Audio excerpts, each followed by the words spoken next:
te tangihanga, te tikanga tapu, orunga I te marae, oroto I o tāua hapu. The tangihanga is one of the most sacred rituals and ceremonial practices from the time of creation, from Io to Rangi and Papa, to when the spirit of Io Matua was breathed into Hinea Huone, bringing the spirit to be flesh into Te Ao Marama.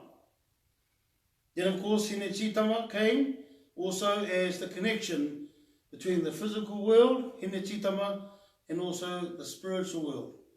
She was known as the goddess of death. The separation of Rangi and Papa was also another indication that the strong arm of death was a natural part of life and what we do, and that we recognize that these things are all interconnected with each other. Where there is the sun, there is the moon. Where there is light, there is darkness. Where there is the male energy, there's also the female energy. Where there is birth, there is also death. Maui Tiki Tiki Ataranga reminds us how he tried to come through the loins of Hinea Huone and Hine Chitama and was crushed in the pathway of the sacred loins of the female. So we don't know the time, the day, the circumstances, but the spiritual calling for us to return back to the source, kaeaea, is something that's inevitable in all of us. So the time that we have, he wā poto tō tāua ta tangata ki tēnei ao. So our people have moved from different tikanga and how their practices have been applied in terms of the tangihanga. In ancient times, the tangihanga would be over a week or two. In ancient times, they didn't bury them in the ground, they buried them in ancient burial caves, or on cliff faces, or swamplands, or areas where other people could not find the sacred bones of the ancestors when they were buried. So practices have changed and evolved over time. But what's important really in terms of this whole discussion now, in terms of tangihanga, is that the mana rangatira, the final decision, should come always and only from the hapu and the marae. Now I'm keen really to see what all the other hapu leaders are saying.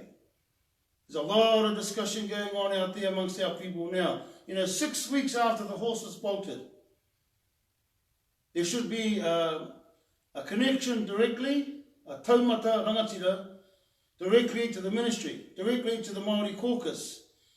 Now the Māori caucus represent the crown. They don't represent us as hapu and marae.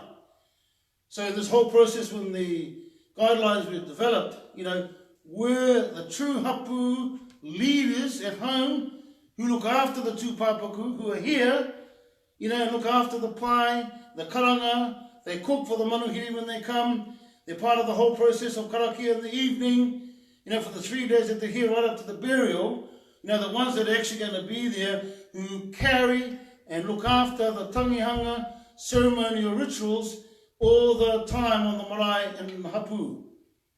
There's not many that I've seen so far who are speaking are the ones that have the mana of their hapu to speak for and on behalf of the tangihanga issue. For us, we don't speak on behalf of Māoridom. No, we know that the Ministry of Education and the Ministry of Health are trying to do the best that they can in terms of sending out guidelines to us in terms of this pandemic. The Prime Minister is doing everything she can in terms of this pandemic. But the bottom line is that once we get the information every day, then how do you develop that to maintain your tikanga and the way you apply it in terms of at home on the marae and the hapu? The key people are the kaumatua. The key people are the po and the rangatira of each of our hapu, actually who sit on the pai, and I had every tangihanga all the time looking after the tangihanga ceremonies. Particularly for us here, those are the people who are key in terms of the decisions that we make, and particularly those that run the back in the kitchen, who are the backbone of our tangihanga institution. There's a lot of discussion going on, and I wanted to say that the Ministry of Health have their issues to develop these principles, and we've actually developed it our way, through our worldview. Tino rangatiratanga, so that we can determine our way in terms of how we approach it. In terms of mana motu hake, which means that every hapu for us, every individual will be informed, and then they are able to have their views put forward. Then we have our kaumātua council, we have the trustees, we have the po of the marae. Then they make the mana rangatira decision in the end. And we develop that to make sure that it is the source of the decision comes from the mana of the hapu, the mana of the marae. That's one of the points I wanted to make in terms of all these discussions that are going on. We've held that 6 weeks ago, level 3, level 4, that the marae is open when everyone else closed. Well, mostly everyone did. So we wanted to maintain that the wairuatanga, that the access to our tipuna are here. Here they are.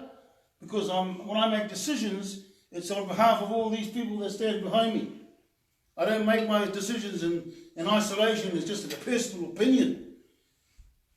So it's not. It's actually on behalf of an institution of practice and tikanga from those who have gone before us.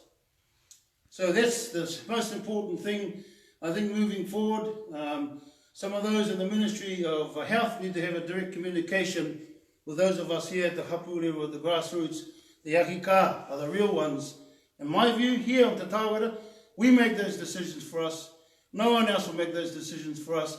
Anyone that thinks that they're going to make comment for us, I'll be watching you very closely, because that decision is not yours to make. You can make a general discussion point, but not for on behalf of our 1,200 people, not on behalf of Te Tāwera, not on behalf of Iramoko marae, not on behalf of Ngāti Awa ki te Ao o Te Atua.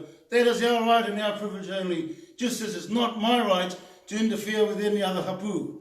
It is not my right to make decisions on behalf of any other Māori.